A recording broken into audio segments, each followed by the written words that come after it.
Mortgage demand continues to crater as interest rates hit their highest level in more than 2 decades. According to new data from the Mortgage Bankers Association, the number of mortgage applications is at a quarter-century low. Demand for mortgages from home buyers dropped 2% from last week and more than 40% year over year.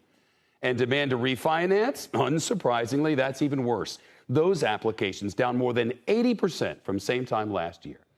Who would, with historically low interest rates just behind us, and now rates topping 7%?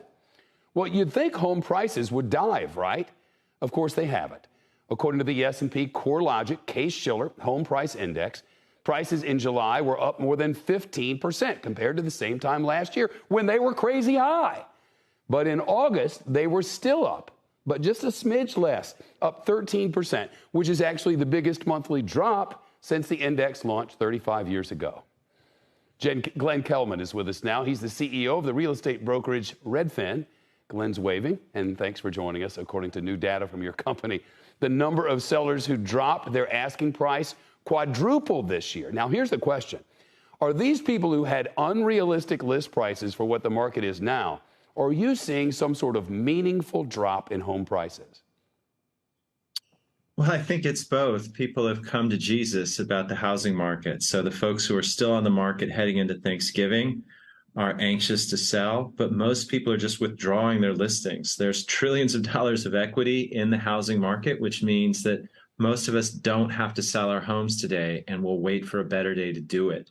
It's the builders and the iBuyers who are seeking immediate liquidity, who are creating price discovery very quickly in the market, but everyone else is withdrawing. So prices start dropping when, in a word? Well, they've already started dropping. I think just going from July to August, you see that some of the air has come out of the balloon. The fact that not all of the air has come out immediately. It's still a big balloon. I hear you, though. You know, the Mortgage Bankers Association predicts rates are going to fall to like 5.4 or so late next year if a recession takes hold. Do you see that happening or no? I don't think anybody sees that happening. It's really hard Mortgage to tell Bankers just because you've got a Association war does. in Ukraine and gas prices and all the rest. No, I hear you. But I mean, that is what the Mortgage Bankers Association put, and I was surprised myself.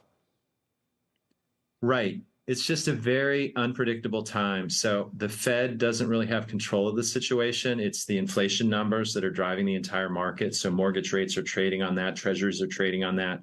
So it just really depends on whether consumers keep spending and whether gas prices remain high. Yeah, and inventory just so low. But when we read that, we're like, okay, if rates do retreat, won't buyers just get off the sideline and jump back in? And aren't we back to square one if that happens with bidding wars and high prices and, you know, first-timers still locked out? I don't know if we'll go all the way back to square one, but I do think there's some demand that's waiting on the sidelines. You have millennials coming of home buying age, so there's just a demographic bump.